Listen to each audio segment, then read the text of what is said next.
So I've talked about the formal aspects of correlation and how we measure observations and try and look for relationships between these quantities or parameters or variables. But what about the underlying issue that we're trying to explain? This is the confusion between causation and correlation. It's a profound issue in science and has actually led to some famous mistakes in the history of science. Because correlation does not in and of itself imply causation, i.e. cause and effect, for which there is a physical theory to explain it.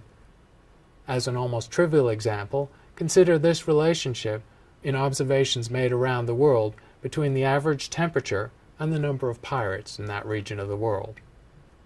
It's a very strange kind of correlation, but actually quite a good correlation. The higher the temperature, the more the number of pirates. Does heat make pirates, turn normal people into pirates, or do there happen to be more pirate activities in hot parts of the world? The correlation, of course, tells you nothing about what's going on, what underlies this relationship, even though the relationship is present in the data.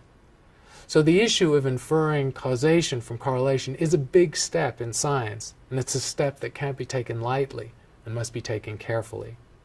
Because getting this wrong, of course, is a profound error. Another example comes from the history of philosophy, a famous story told by Bertrand Russell, one of the greatest philosophers of the 20th century. He talked about a chicken growing up in a farm.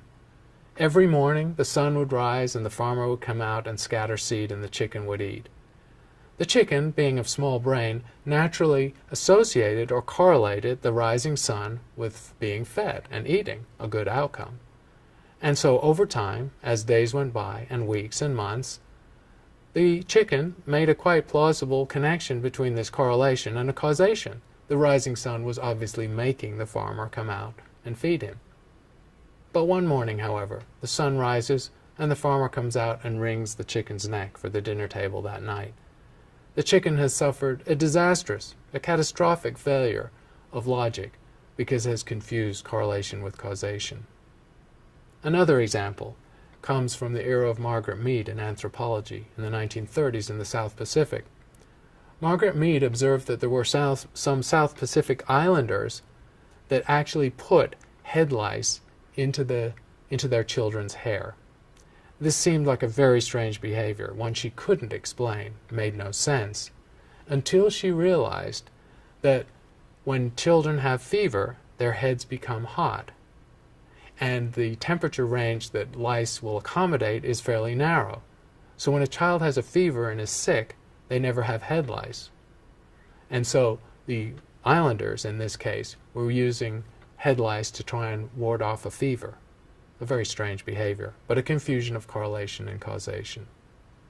As an example of unavoidable uncertainty, we should recognize that probability and chance play a role in science, in observation and in data. A macroscopic example of that might involve the spinning of a coin sequentially, or the roll of a dice. The probability of a coin toss is always 50%, assuming the coin is unaltered. And that is true no matter how many times the coin has been tossed. Understanding how these probabilities or uncertainties relate to each other is an important part of science. It's a common fallacy in the everyday world, which lets places like Las Vegas make a lot of money, that if, for example, you've had a series of rolls of the dice without a 6, maybe a large number of them, a 6 is somehow more probable. A 6 is always a 1 in 6 chance with a roll of the dice. Just as a coin toss that leads to 10 heads in a row still has a 1 in 2 chance of producing the next toss to be a heads. So what we see is that the behavior of these probabilistic situations becomes extremely predictable with large number of events, but is unpredictable with one event. Indeed, tossing a coin thousands of times or rolling a die thousands of times produces an extremely reliable, within a narrow, well-determined range outcome of 1 in 2 or 1 in 6. So when scientists are dealing with individually uncertain events, they often gather lots of information to hone in on an average behavior, which establishes that probability with increasingly smaller bounds.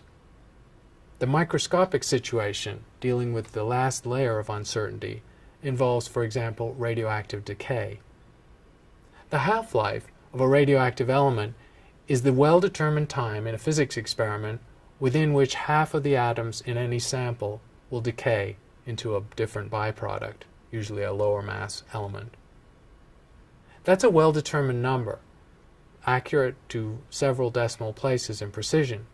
But if we look at any individual atom in that sample, we can say with no certainty at all when it will decay. It's completely unpredictable. Macroscopic example of this, a more trivial one, would be popcorn. You can take a set of popcorn kernels and predict by a series of observations and different experiments with quite good reliability how long it will take half of those kernels to pop. But if you take any particular kernel, its time to popping is extremely uncertain, almost indeterminate. So scientists routinely work in this situation, where there's either a quantum level and fundamental uncertainty or an operational probability attached to an event. And they overcome these uncertainties or imprecisions by gathering more and more data. So the principle drawn from this is that scientists are always data hungry, always wanting to make more and more observations, to refine the inference they can draw from those observations. Science is rooted in causation, the idea that effects have causes, and we can determine them logically and empirically. This is the basis for all science, but it's easy to be confused between causation and correlation. Correlation is where two quantities are associated without having an underlying mechanism that relates them. Disentangling causation and correlation is the hard work of science.